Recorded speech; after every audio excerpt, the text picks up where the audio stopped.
que vai dar certo. Mas vamos lá. A gente vai dar uma passada pela prova de novo. Hoje a gente vai tentar fazer todas as questões que estão aqui. Não são questões difíceis, mas a gente vai passar por cada uma delas. Tá? A primeira a primeira e a segunda eu já tinha falado dela. A primeira é bem tranquila, a gente modelou aqui. Eu vou tentar usar esse programa aqui pra gente ir desenhando algumas coisinhas, caso for preciso, tá bom? Ou então eu desenho no próprio documento aqui mesmo, que ele tem essa opção em algum lugar aqui. Tem aqui umas caixas de texto. Então tá, eu vou passar para a próxima questão, que essa aqui eu tinha feito da última vez. Mas, basicamente, resumindo aqui, isso aqui é uma questão de lógica. E tem duas proposições. A primeira é gosto de acordar cedo e a segunda é sou solteiro. E ela pergunta qual é a negação aqui nessa questão. Certo? E a gente entendeu que a negação se dá pelo oposto dos operadores. No caso que tem um e. Quando eu nego um e, ele vira um ou. E quando eu nego o não, ele vira uma verdade, ou seja, o não é anulado. E no caso da segunda proposição, sou solteiro, ele vira um não sou solteiro. Então a negação disso aqui tudo é eu gosto de acordar cedo ou eu não sou solteiro. Beleza? E é isso aí. Vamos para a próxima. A próxima, ela tinha um contexto que ela falava assim: olha, baseado somente nas afirmações que ele deu aqui, eu posso concluir que... Aí ele me deu uma frase aqui, né? Que é o meu contexto. Beleza, a gente passou por aqui, a gente entendeu também que essa aqui é a resposta certa. Mas eu vou passar pelas últimas duas aqui e a gente vai ver por que elas são erradas. Então a frase é a seguinte: todas as plantas verdes têm clorofila. Algumas que têm clorofila são comestíveis. Então, letra D. Todas as plantas verdes são comestíveis? Baseado nesse contexto aqui, eu consigo afirmar isso? Não. Não consigo falar que todas as plantas verdes são clorofilas, porque ele falou que algumas são comestíveis. Todas as plantas que têm clorofila, agora a letra E, são comestíveis. Ele falou que algumas, não são todas. Certo?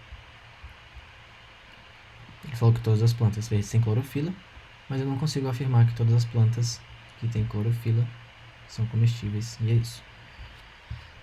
3. Essa aqui a gente vai fazer uns cálculos.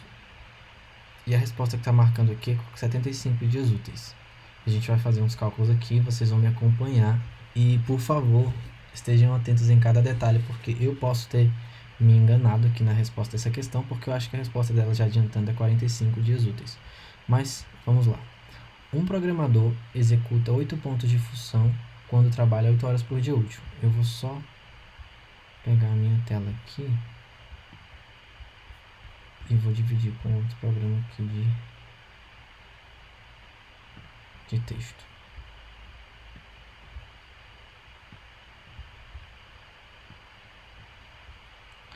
Tá bom. Um programador executa 8 pontos de função quando trabalha 8 horas por dia útil. Essa aqui é a nossa primeira informação, tá? Ele está falando aqui o seguinte. Deixa eu ver se eu dou um enter aqui. Ele está falando 8 pontos a cada 8 horas. Isso significa que um programador, a cada 1 hora, ele executa um ponto, certo? Pela proporção. Então, um ponto equivale a 1 hora pela proporção.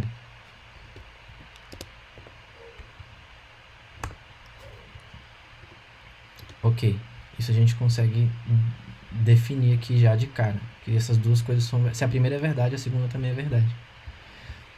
Tá, um estagiário executa exatamente 50% da produtividade de um programador, ou seja, com um ponto de função, um estagiário, ele faz isso em 2 horas, ou, sendo um pouco mais, falando de uma outra maneira, né, 1 hora para um estagiário que vale a meio ponto de função, e por aí vai. Tá, um cliente especifica 20 pontos de função por dia útil e passa esse trabalho para a equipe de desenvolvimento. Tá, então a meta do dia É 20 pontos de função. É só um cara que vai fazer isso? São dois caras? São dois programadores, dois estagiários? O programa vai falar agora, certo? Então ele fala aqui o seguinte, só lendo até o final da questão, e passa esse trabalho para a equipe de desenvolvimento. Desde o início do projeto já se passaram 30 dias úteis, e a equipe é composta por apenas um programador e 2 estagiários, e todos trabalham 6 horas por dia útil. Então, beleza. Vamos ler até o final da questão, depois a gente volta nessas informações aqui. Sabendo que o cliente ainda especificará pontos de função por mais 15 dias úteis, responda em quanto tempo a equipe de desenvolvimento terminará os trabalhos. Então, o que eu fiz aqui? O que acontece? Então, eu preciso saber quanto que essa equipe produz, quantos pontos de função que essa equipe produz. Então, ela tem um programador e 2 estagiários. E todos trabalham 6 horas por dia útil. Então, a gente pega aqui que em 6 horas, um programador, ele faz 6 pontos de função, né? Então, 6 horas é igual a 6 pontos de função para o programador.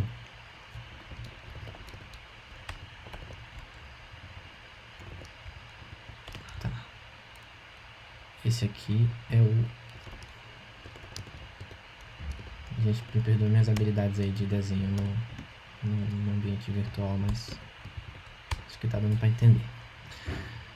E 2 estagiários também. Então, sendo que cada um trabalha 6 horas, certo? Então, se cada estagiário tem 50% de produtividade de um programador, logo 6 horas equivale a 3 pontos de função para cada estagiário. Sendo assim, 2 estagiários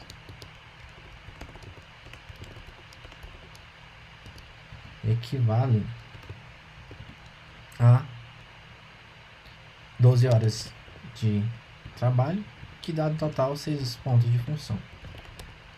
Beleza?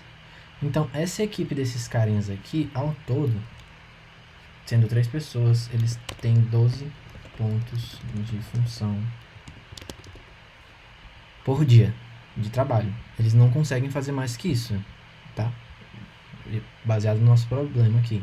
Mas é o seguinte, a gente sabe de uma coisa, a gente sabe que já se passaram 30 dias aqui úteis, né? A gente só está trabalhando com dia útil.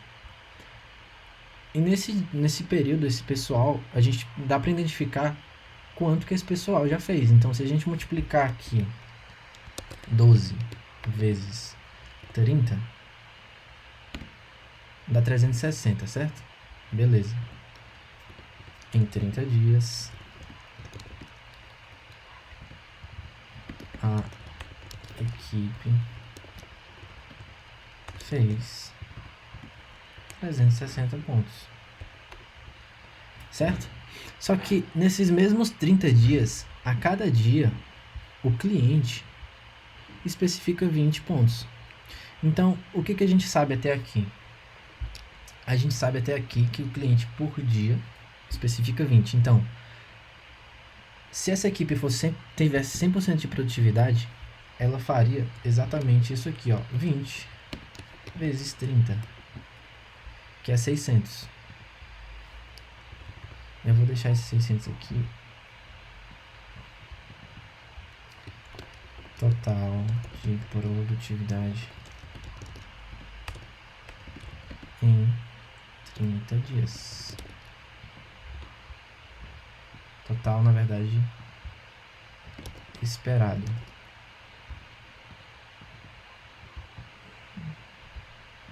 Então, não tá cabendo na minha tela. Vou colocar aqui embaixo. Igual a 600. Beleza? Ok.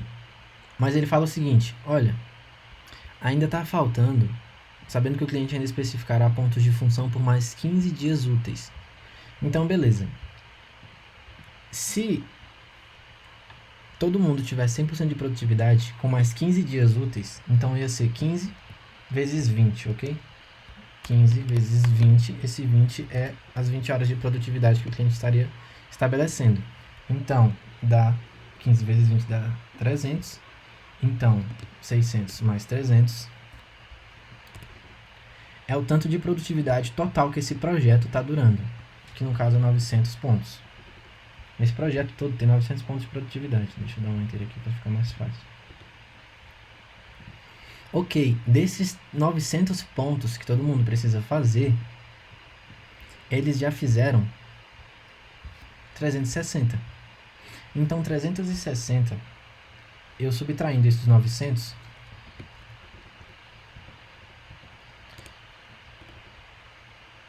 dá 540. 540 é o tanto de horas que faltam, né? 540 pontos, no caso, igual ao restante. Alguém abre o microfone rapidinho só pra me falar se tá fazendo sentido isso que eu tô falando, se tá entendendo minha anotação aqui em português misturado com um número. Tá tranquilo? Beleza. Então 540 pontos é o que falta para os próximos 15 dias, que o cliente ainda vai especificar, juntamente com os pontos que foram sobrando dos outros dias, porque a equipe não consegue ter 100% de produtividade. Mas a partir daqui desse 540, o que acontece? Eu sei que a equipe em um dia faz 12 pontos de função. Então agora é só dividir o 540 pelo 12, que dá 45 aqui. 540 dividido por 12. Então, a minha resposta que eu acho é a letra A, 45 dias úteis, que faltam. Se os meus colegas estivessem aqui que fizeram essa questão, que deram essa resposta, eu ia perguntar para eles qual foi o outro cálculo que eles fizeram.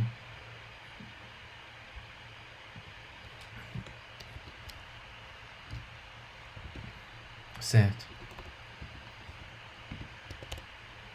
Aí a gente pode interpretar isso de duas formas então, com o que está pedindo aqui no final da questão.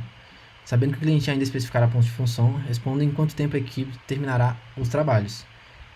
No caso da interpretação, que eu considerei só os dias que faltavam, seriam 45. Mas, considerando todos os dias, então dão 75 dias úteis. O que vocês... Eu não sei exatamente para qual lado que a questão está pendendo, certo? Mas faz mais sentido a resposta dos 75 dias úteis, porque ele não especificou se são restantes. Mas para mim a palavra terminará os trabalhos, ela dá a entender essa questão de restantes. Mas, de qualquer forma, vocês entenderam o cálculo, né? O cálculo ele tá tranquilo. Certo? Beleza, então. Só um detalhe sobre questões assim, que podem ter uma certa ambiguidade. Essa aqui não tá tão ambígua, né? Talvez seja só problema meu mesmo. Sempre estejam atentos aos detalhes. Só isso, assim, porque as questões normalmente elas são tranquilas, mas esse tipo de detalhe aqui que eu falei dão a entender essas duas coisas. Então, a gente pode perceber essa ambiguidade na questão também pelas opções que a gente tem. Porque a opção 45 e a 75 está aqui. São opções que são válidas. Acho que vocês já viram várias provas e questões que têm várias respostas possíveis nas opções que está integrando a questão. Mas vale a pena estar atento a isso. E acaba que no final também eu, na minha ingenuidade, teria marcado essa 45 aqui. Beleza? Mas eu não sei afirmar qual das duas estão certas. Vamos para a próxima.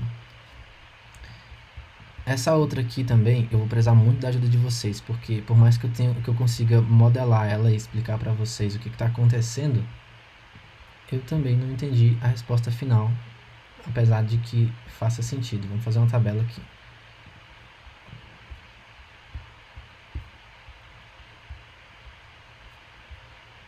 Deixa eu apagar isso aqui tudo.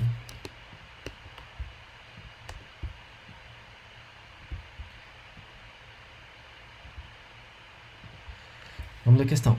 Ao entrar numa floresta, Alice perdeu a noção dos dias da semana. O leão e o tigre tornaram-se amigos de Alice. Ela sabia que o leão mentia segundas, terças e quartas, então vamos anotar isso.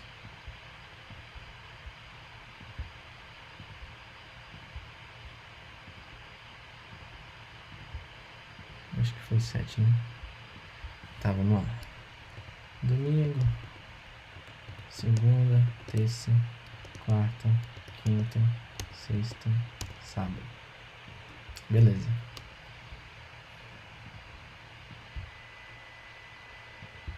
E aqui tem o leão e o tigre.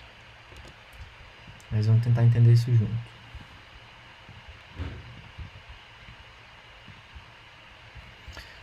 Então, o leão e o tigre. Ela sabia que o leão mentia às segundas, terças e quartas. Então, segunda, eu vou colocar um X aqui de mentira. Terças e quartas o leão mentia. E dizia a verdade nos outros dias da semana. Então, verdade, verdade, verdade, verdade. Beleza? Já o tigre mentia às quintas, sextas e sábados. Então, quinta, aqui, né? Mentira, mentira, mentira.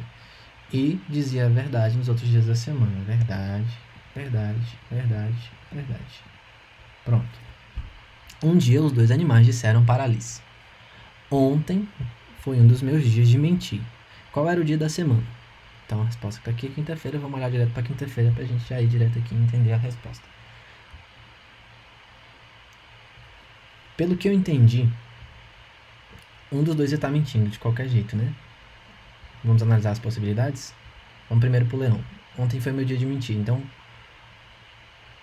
ele poderia estar falando a verdade ou mentira nisso.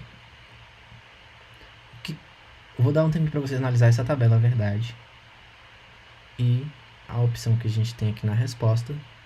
Se alguém quiser se manifestar, pode se manifestar, tá? Pode sim.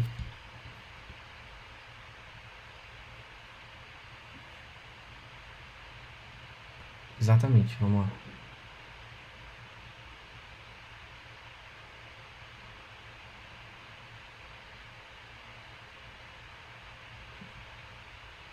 Uhum.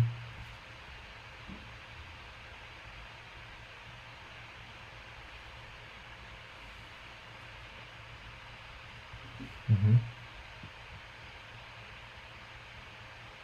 Sim.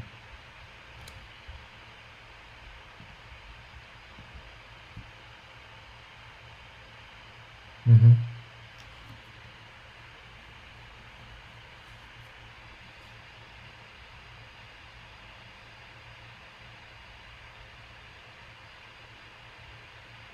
Uhum.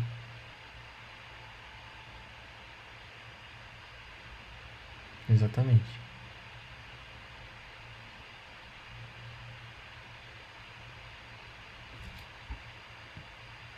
Uhum.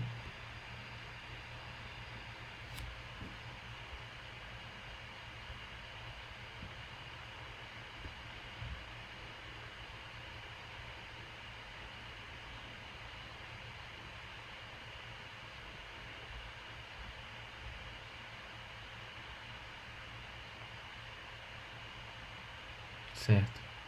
Eu, con eu concordo. E eu acho que esse tipo de questão, pessoal, ele tem que ser mesmo praticada, porque existem alguns padrões, igual você falou aqui agora, eu não sei seu nome, Vitor. Igual você falou agora, Vitor, que tipo, são já comuns cair, então vale tá fazendo esse tipo de questão e relembrando.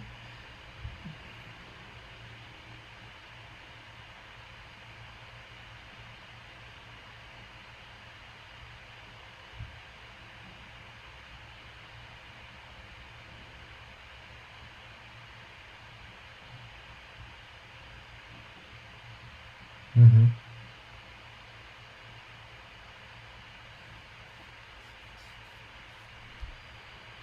Exatamente. Então, eu acho que tá tranquilo e a gente pode até ir pra próxima. Não precisa nem mais passar tempo nessa aqui, não. O que vocês acham, pessoal? Alguém mais quer se manifestar aí? Valeu, Vitor.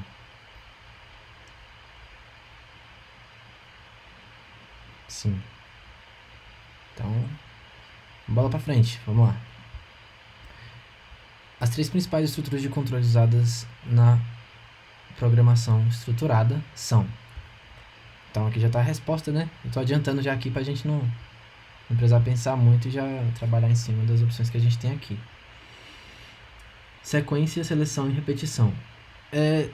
Se você der uma jogada rápida no Wikipedia, ele vai te trazer essa resposta aqui, mas por que são essa resposta aqui, né? Que é essa resposta aqui. Primeiro, o contexto é programação estruturada. A questão da estrutura de sequência, né? Estrutura de controle do tipo sequência, ela se refere à maneira como o algoritmo ele é lido pelo compilador em programação estruturada. É de uma maneira sequencial, de cima a baixo. Então, você tem a numeração das linhas ali. Então, se o seu algoritmo ele declara variável, depois ele faz um cálculo daquela variável, aquelas variáveis, né, e te dá um resultado, isso é a estrutura de sequência. Seleção, no caso, a gente tem o if e o switch case também, que fazem esse desvio no fluxo do algoritmo baseado em uma condição. E repetição são as estruturas comuns que a gente já conhece. No caso, as linguagens têm os tipos que eu tinha falado também na última vez, que, por exemplo, pode ser o for, o while e o do while. Esses três são os principais, na verdade nem sei se tem outros, mas pode ir nesses que é sucesso.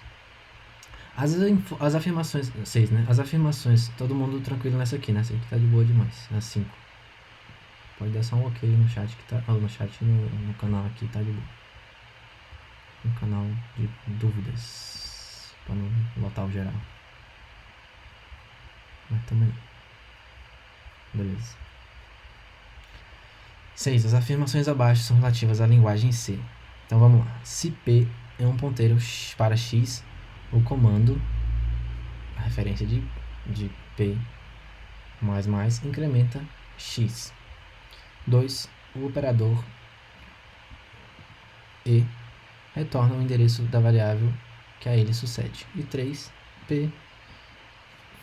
P2 equivale a isso aqui. Para quem já mexeu em C, acho que esse aqui que eu estou marcando é o mais estranho, mas é o mais legal também quando você aprende a mexer com a questão dos arrays aí no C, que pode ser o array no C, só a título de curiosidade, ele é um ponteiro, né, que ele tem endereços de memória sequenciais. Vocês sabiam disso? Que se eu pego uma referência aqui no caso desse aqui que eu tô, acessei a referência, mandei ele andar 2, ele está andando naquele endereço de memória dois endereços e acessa o próximo índice do array, que dá a mesma coisa. Então todas as afirmativas são corretas. Só um detalhe aqui, abrindo um parênteses, pessoal, se tiverem questões de C, dúvidas na linguagem C pra gente estudar, a gente pode depois fazer uns algoritmos em C, mesmo que eu tenha muito tempo que eu não mexa com C, mas a gente pode fazer uns algoritmos, tá? Beleza? Respondam no chat, por favor, gente, senão eu vou ficar doido aqui. Eu nem sei se o Discord cancela ruído, cancela tudo. Parece que eu tô falando sozinho aqui, mas tá? Eu sei que vocês estão aí. Não ficarei triste. 7. Sabendo que o circunflexo é o operador binário, bit a bit shor, assinale a alternativa correta com base no código da linguagem C apresentado a seguir. Essa aqui eu vou falar bem a verdade para vocês. Esse operador não lembrava dele. E se essa questão estiver errada, não tem como falar para vocês, que eu não lembro realmente o que esse operador faz. Top demais. Então vamos passar aqui pela linha a linha, só pra gente não passar batido ela, tá bom? Declarou duas variáveis. Deixa eu pegar aqui só a outra prova, que ela tá mais formatada.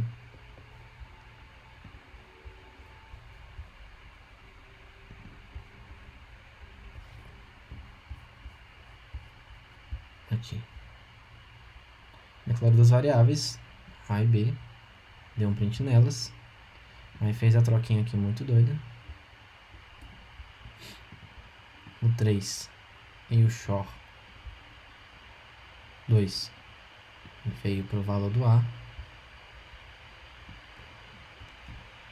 E essa aqui é a resposta da 3.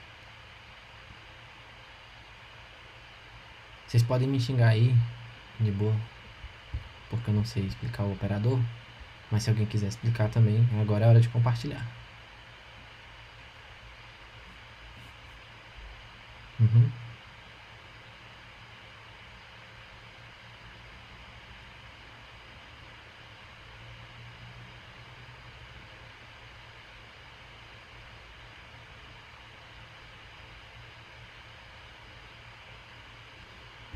Vamos lá. Se quiser eu desenho também.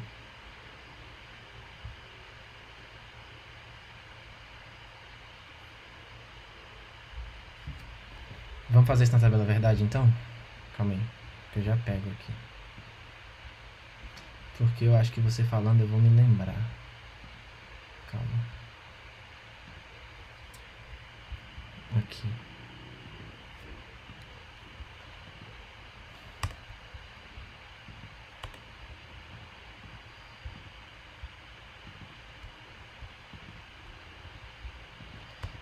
Basicamente, pessoal, cada valor inteiro ele tem um valor correspondente binário, certo? E quando você tem um operador binário, ele vai trabalhar considerando essas variáveis como sendo binárias também. Então, como... Esqueci seu nome. A Laila tá falando? Não. Louise. Como a Louise falou, ele tem um correspondente em binário. No caso do 3, vocês... Não sei se todo mundo já chegou a estudar a base decimal ou a base binária nas matérias que vocês estão passando por aí. Mas, tomando como base que o primeiro bit ele tem duas possibilidades, o segundo duas possibilidades, que é 0, 1, né? Só que aqui elevado a 0. Vamos desenhar o número 3.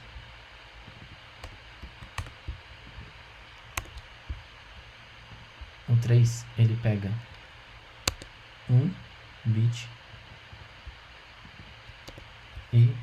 Ah não, deixa eu fazer aqui que fica melhor. 4,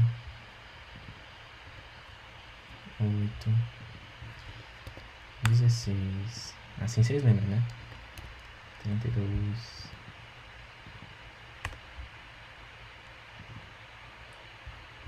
Ela mandou aí no chat.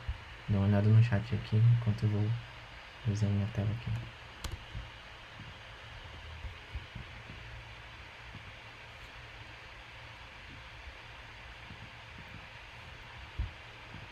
Tem mais um pra cá.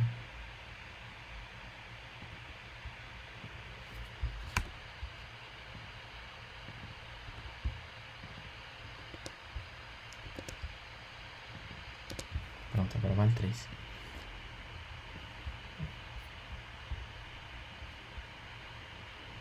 O que esse operador vai fazer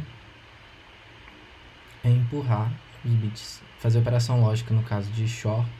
Eu lembro do... Alguém consegue me explicar de novo o que o XOR faz? Eu lembro o que faz o E, o que faz o OU, o que faz o não, mas o XOR eu esqueci na tabela da verdade dele. Alguém consegue pesquisar aí pra mim rapidinho na internet, a tabela da verdade do XOR? E quiser postar aqui no... Pode?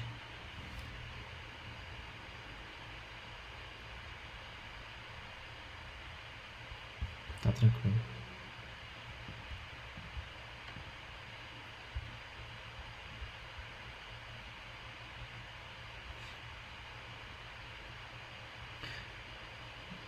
Beleza.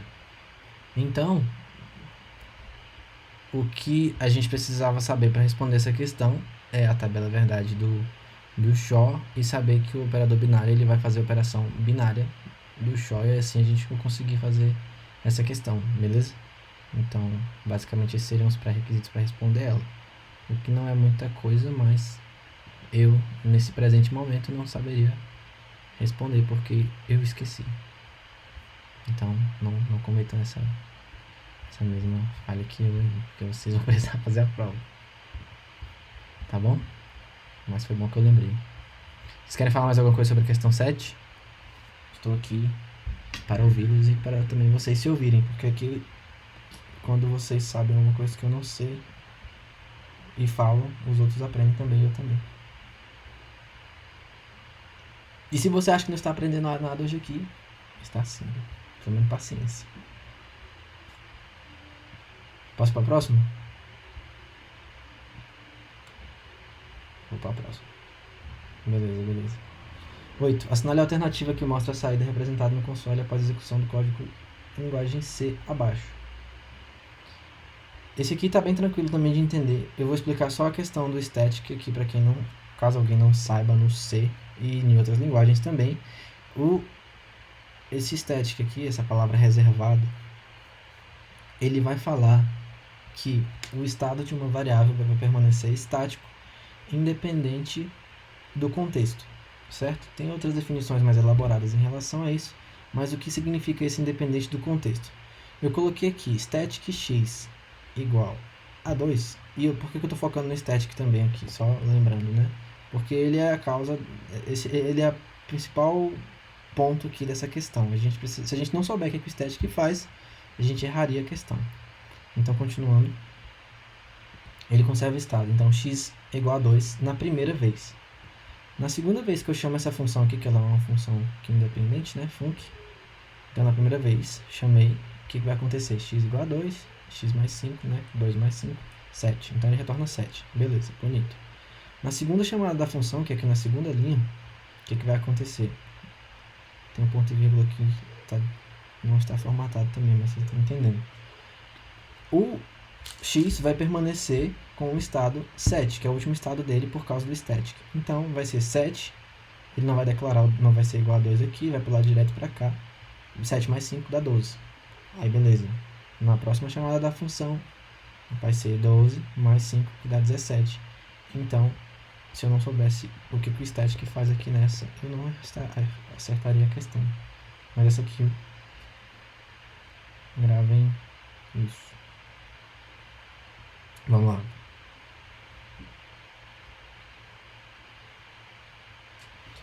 Exatamente. Ele vai manter o estado, o último estado da variável, que é exatamente isso que você falou, independente da chamada da função, independente do contexto também. Se esse, no caso ele está dentro de uma função, né, que é um bloco de código independente, aqui no C e em outras linguagens também. Então, mesmo sendo um bloco de código independente, a gente sabe que, por padrão, quando você tem um bloco de código independente, ele faz aquilo e morre. Até na própria memória do computador, na programação, por exemplo, funcional, e programação modular também, que é programação por módulos, cada módulo executa uma função específica, com um contexto específico. O que acontece? Você chama uma operação de média, por exemplo, né? Vamos imaginar que essa função aqui é de média. Você quer só tirar a média, quer só fazer um processamento, receber uma saída, e você não precisa guardar nada do que aquela função que você chamou te trouxe. Você só precisa do resultado e acabou, você não precisa de mais nada. Quando você está colocando o static, você está falando, olha, mantenha esse estado daquela variável na memória. Se tivesse várias outras variáveis aqui, por exemplo, se tivesse aqui, tem static int x, mas embaixo, na linha de baixo, tivesse int y igual a 0, sempre que a chamada da função na variável 0 passasse nessa linha, ia ser sempre 0, porque o y estaria declarado como 0. Mas como tem um static, ele vai sempre manter o estado do x, que é a variável que está sendo atribuída o static. Deu pra entender? Isso é massa. Isso é legal, só que tem sempre isso sendo um pouco mais prático, né? Existe sempre um contexto certo para aplicar esse tipo de coisa aqui, né? Que é no caso o static. Quando ele é aplicado de maneira errada, o seu programa ele pode ter resultados inesperados, porque a ideia geral, quando você faz uma função, é que ela não mantenha os últimos estados. Você faz isso aqui quando você tem, por exemplo, uma função recursiva. Uma função recursiva, às vezes, é interessante ter um static que ele vai ser a sua condição de parada, para quem não estudou função recursiva ainda. Todas as funções recursivas, né? Vocês já estudaram função recursiva? Se alguém não estudou, pode mandar um ok no chat aí, ou então um eu, que aí a gente pode dar uma passada nela depois, ou hoje ainda se der tempo, porque funções recursivas são importantes para essa prova, porque é um tipo de problema que é bem comum, tá bom? Mas caso vocês não tenham visto ainda, podem pesquisar. Fibonacci é um exemplo disso, tá bom? Então gravem esse nome, funções recursivas. Tem outros termos além de static, short e long, e precisa deles. No caso, o static, ele está em outra classe em relação ao short e o long. O short e o long são tipos de variáveis, certo? Que guardam... A gente vai ter uma questão aqui daqui a pouco que vai falar sobre o short e o long. A gente chega nela já já. Mas o static, ele preserva o estado de uma variável na memória. O short e o long tem a ver com o tamanho de uma variável na memória. No caso do tipo numérico, né? Eu esqueci agora a quantidade exata de bits, mas o Google responde. O long tem uma quantidade exata de bits que ele guarda e o short tem outra. Mas são coisas... Static é diferente de short e long, beleza?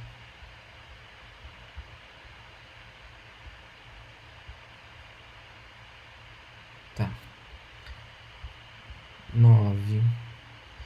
Após a execução desse texto de código, qual será o valor da variável Q? Ah, só antes de eu continuar, pessoal, tem uma questão específica que vocês querem que a gente converse com ela, que essa prova tem... Deixa eu ver quantas questões. 20 questões, a gente está nas 9. Caso tenha alguma que vocês queiram, a gente vai para ela agora, tá bom? Só mandar aqui no chat. Que aí a gente não perde tempo nas que vocês considerarem fáceis. Eu vou esperar um pouquinho alguém responder aí, se alguém quiser. Que eu pule para um específico.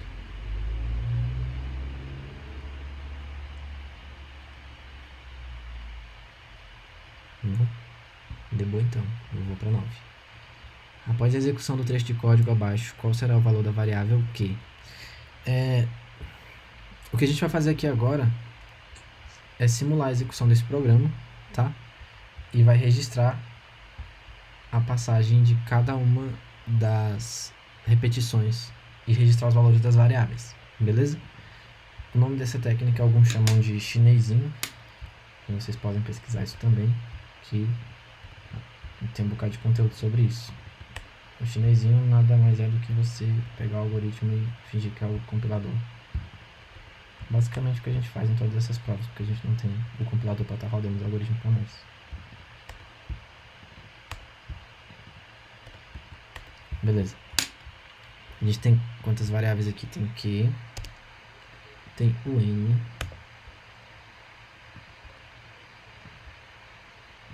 e tem o D. Beleza. Ele só quer saber o valor de Q ao final da execução. Então, o valor inicial do Q na primeira execução 0. Ele pergunta se o N é maior ou igual ao D. É verdade, porque 28 é maior que 8. Então, continuemos. Deixa eu colocar o valor aqui do 8 e do N. N28, D8. E aí, o que ele faz no final da execução com o N? Ele pega 28 menos 8, que dá 20. Beleza. Então é isso que ele faz na próxima execução. Ok? Aí incrementa o Q. Recebe 1. Próxima vez, ele pergunta se o N, no caso 20, é maior ou igual ao D, que é 8. Sim. E aí, se vocês quiserem acelerar a minha fala ditando pra mim, eu também posso acelerar, viu, galera? No caso, 20 menos 8 agora aqui da outra vez, que vai dar 12, certo? Não, esse aqui é o valor do D. E aí o valor do Q vai para 2. De novo.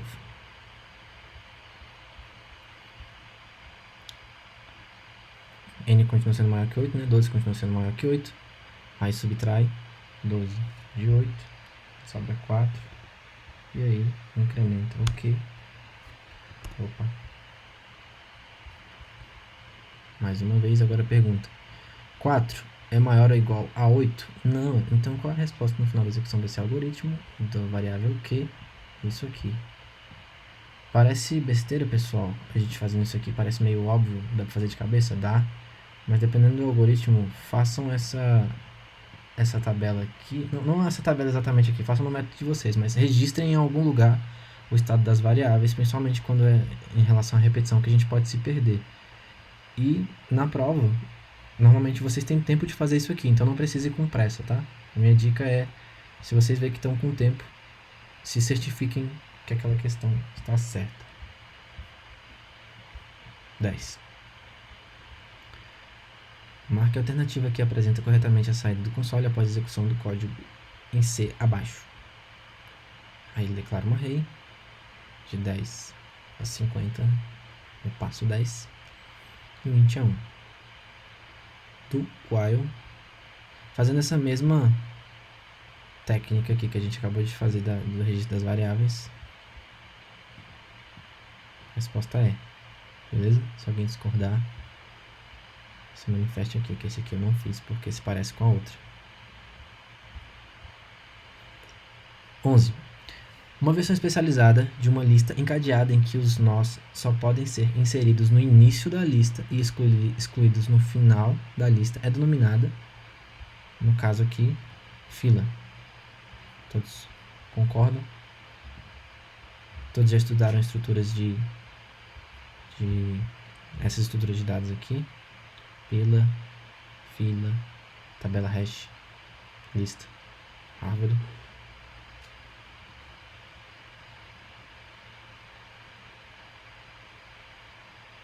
Tá, passando bem por alto em si. Pode falar.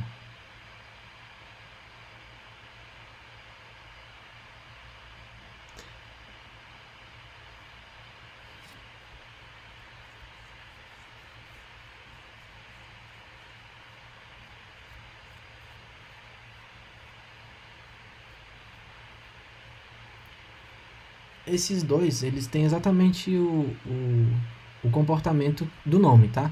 Imagina no caso da pilha. Imagina uma caixa que você vai empilhando pratos. Na hora que você quiser retirar os pratos, imagina também que você só tem um jeito de tirar esses pratos de lá de dentro, que é com uma mão, tá? Você só pode pegar um prato por vez. Essas são as regras.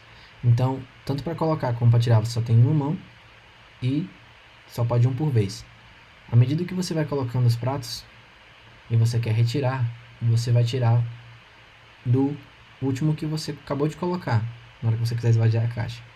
No caso da fila, é exatamente um conceito de uma fila em que o último que entra é o último que sai, certo?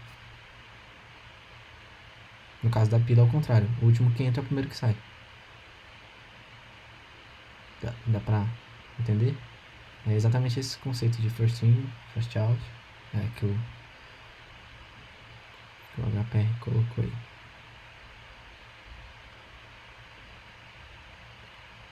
Isso é um pouco mais tranquilo de aplicar quando você vai para o código, tá? A gente, baseado aqui no que o, não sei quem é o HPR, mas o que o HPR acabou de colocar, tem vários algoritmos que a gente pode pesquisar. Só colocando FIFO e LIFO e filo na internet, tá bom? Aí fixa mais na cabeça. mas de um modo abstrato, é exatamente o que o nome diz.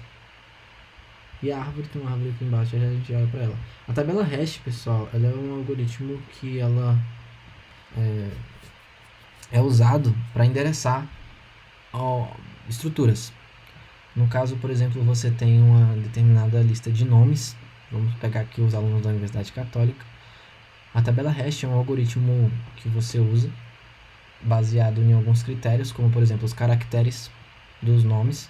Então, por exemplo, eu pego os caracteres ali, se começar com A e terminar com X, então vai para esse lugar aqui na memória. Quer dizer, tem esse valor hash na tabela. Se começar com B e terminar com Z, tem aquele valor. Então, é um algoritmo de endereçamento de coisas. Beleza? Vamos continuar aqui. Essa questão aqui 12 também, ela tá bem tranquila, mas vamos passar por ela. O objetivo hoje aqui é a gente chegar até o final dessas questões aqui. A gente já chega. À medida que a string Instituto Federal de Educação, Ciência e Tecnologia teve seus caracteres lidos, eu vou poder ficar só até as 9, tá bom, pessoal? Caso você... A gente pode continuar depois essa prova, mas até 9 eu fico aqui com vocês. Mas de qualquer forma, esse arquivo aqui corrigido eu já mandei, então mais um recurso aí para vocês. À medida que a string Instituto Federal de Educação e Tecnologia teve seus caracteres lidos da esquerda para a direita, os mesmos foram inseridos em uma pilha. Em seguida, todos os caracteres foram retirados e concatenados em uma nova string até que a pilha ficasse vazia. A nova string foi, no caso aqui, ele simplesmente inverteu cada um dos caracteres. Gente, eu vou precisar ir nesse momento, na verdade, viu? Mas até aqui, porque agora apareceu um imprevisto ali, mas até aqui, eu espero que eu tenha ajudado pelo menos um pouquinho vocês, beleza? E amanhã talvez eu não consiga, mas eu vou ver com algum outro pessoal da Academy, alunos, se eles conseguem resolver mais questões com você de outra prova ou de algum outro recurso. Mas até aqui, no sábado, se eu conseguir, porque amanhã eu não consigo. Aí eu vejo com vocês, quem puder aparecer, aparece aí. E quiserem compartilhar também com os outros alunos que vocês sabem que estão participando, compartilhem com eles, tá bom? Não guardem só pra vocês. Mas é isso, pessoal. Espero ter ajudado pelo menos um pouquinho, tá? E contem comigo, podem mandar aqui a qualquer dúvida que vocês tenham em relação a essas questões ou outras. Em relação à entrevista também, se eu puder mais uma vez contar minhas experiências ou então relembrar algo que eu não falei na última vez, eu tô aqui disposto a falar. Tá bom? Então, eu vou indo lá. Abraço.